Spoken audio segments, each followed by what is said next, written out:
السلام علیکم، پاک عرب یوٹیوب چینل میں خوش آمدید۔ غیر قانونی عازمین کو مکہ لے جانے پر 50,000 ریال تک جرمانہ۔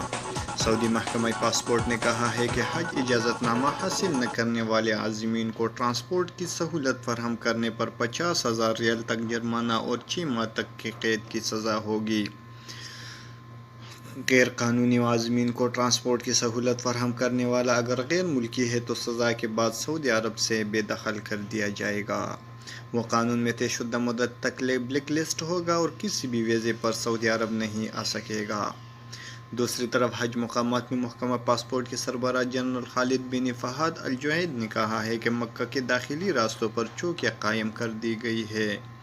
محکمہ پاسپورٹ کے مرکزی چوکیاں شمیسی، البحیرہ، تنعیم اور الکرم میں قائم ہے، جہاں شہر مقدس داخل ہونے والے کو چیک کیا جاتا ہے۔ غیر قانونی عازمین کو مکہ مکرمہ لے جانے کی خلاف ورزی پر سزاؤں کا انطباق مرحلہ وار ہوگا۔